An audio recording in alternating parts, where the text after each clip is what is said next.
hablante es aquella persona que pretende o anhela pertenecer a un cierto grupo, a una cierta comunidad, donde ellos tienen por comunicación o estructura el habla oral. Cuando un sordo está creciendo o va creciendo como tú, como yo, ellos pues se comunican, pero en algún momento de su vida pierden el oído, no escuchan, se quedan sordos y siguen continuando comunicándose por medio del habla oral. Pero en sí, ellos al comunicarse, como perdieron el oído, sienten una comunicación insatisfactoria en ellos. El sordo semilingüe es aquella persona que no ha desarrollado ninguna lengua, debido a que quedó sordo mucho antes de aprender su primera lengua oral, es decir, el habla, y que tampoco le enseñaron, o sea, le enseñó una lengua de señas. Estas personas se quedan sordas desde la infancia, es decir, que nacen sin ella, y al nacer sin esta, pues es probable que se deteriore o se disminuya la lengua oral. Los sordos señantes se distintiven mucho o se les diferencia porque estas personas hacen suya la lengua de señas. El sordo señante es aquella persona sorda que se comunica exclusivamente con la lengua de señas con otras personas. Cuando estas personas nacen, o sea, desde bebecitos, es más fácil que adquieran la lengua de señas por su flexibilidad cognitiva, es decir, que como están muy bebés, se les aprovecha al máximo el aprender. El sordo infante que vocaliza es aquel sordo o aquella persona que él, en cuanto empezó a vocalizar, él perdió el oído, dejó de escuchar. Entonces, cuando esto pasó, él a menudo recuerda las experiencias que él vivió cuando él hablaba. Los padres de familia o tutores que cuidan de él, pues cuando pierde el oído, pues le hablan como si no hubiera pasado nada, como si él no hubiera perdido el oído, escuchara.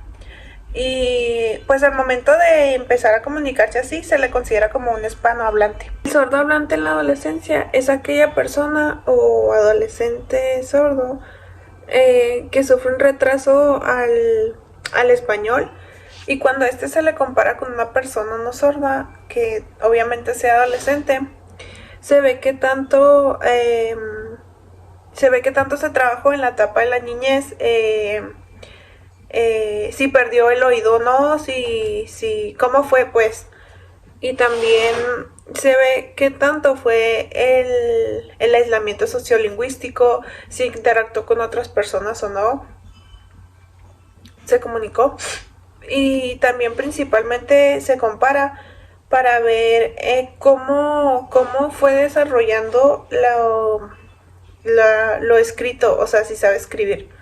El sordo hablante en adultos aquí ya está establecido como tal su movilidad social y su desenvolvimiento, es decir, qué tanto interactúa y qué tanto se comunica con otro sordo hablante adulto. Y como ya lo sabe hacer, no usualmente o no opta esta persona por aprender otra identidad lingüística. Otro de los motivos por el que el adulto hablante no opta por cambiar su forma de comunicarse es porque no, pues muestra como ya lo sabe, ya sabe hablar, muestra una actitud negativa hacia aprender lengua de señas, porque pues usualmente en la ciudad o en los lugares urbanos pues se utiliza mal la lengua de señas. Otro de los motivos de los adultos que ya no optan por cambiar la forma de comunicarse es porque existe un declive o una decreciente de la flexibilidad lingüística, es decir, que no se les dará muy bien aprender otra lengua. El sordo semilingüe de la infancia es aquel infante o aquel persona sorda que ya nace siendo sordo, es decir, mucho antes de que éste vocalice alguna palabra. También algunos especialistas del lenguaje los consideran o los llaman como prelingüísticos. Cuando estos infantes son pequeños, son niños, muchas instituciones de salud o de educación o incluso la misma familia les niega el aprender la lengua de señas mexicana, y así ellos mismos desarrollan el ser semilingüe. Como tal, los adolescentes sordos semilingües, aquí ocurre un cambio en la identidad lingüística. Ellos pasan de la vida que tienen a ser sordos semilingües hispanohablantes.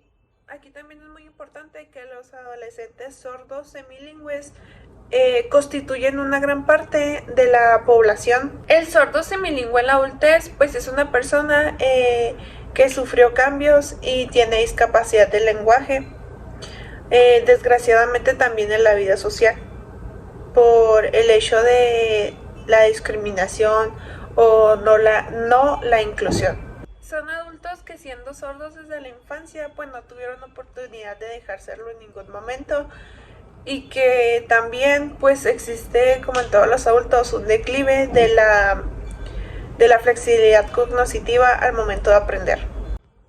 Los sordos señantes en la infancia fueron aquellos bebecitos o niños infantes ya que fueron desarrollando la lengua de señas, es decir, que nacen en el seno de esta y la hacen suya, y pues se comunican principalmente por la lengua de señas mexicana. Estos infantes simplemente aprovecharon al máximo su flexibilidad cognitiva al momento de que estaban pequeños y pudieron aprovechar al máximo apropiándose así del idioma. Desde que ellos nacieron, pues se les hizo muy fácil el aprender. El sordo señante en la adolescencia. Este adolescente sordo se hace señante por 3 causas. Este adolescente pues como están en la edad donde ellos exploran y conocen, se pretende enseñarse por medio de la comunicación y escoger su entorno social. También esto se hace, es como un ejercicio para que los padres tomen conciencia del control que llevan a sus hijos, a sus adolescentes, y también los adolescentes que tomen la conciencia del control que llevan los padres hacia ellos, es decir, que esto sea recíproco. Algo muy triste de esto es que todavía se discute hoy en día, pues, si eliminar los espacios de los sordos señantes. Los sordos señantes en la adultez. Aquí estos adultos, estas personas, pues gozan de una cultura social estable, es decir, que ellos buscan amistades de sordos señantes. Ellos usualmente también se juntan los fines de semana para convivir, y aquí buscan afiliarse o pertenecer a algún club o asociación educativo o deportivo que cumpla con sus mismas características. El adulto mayor en cada tipo de sordos, y también las características de un adulto mayor en cada tipo.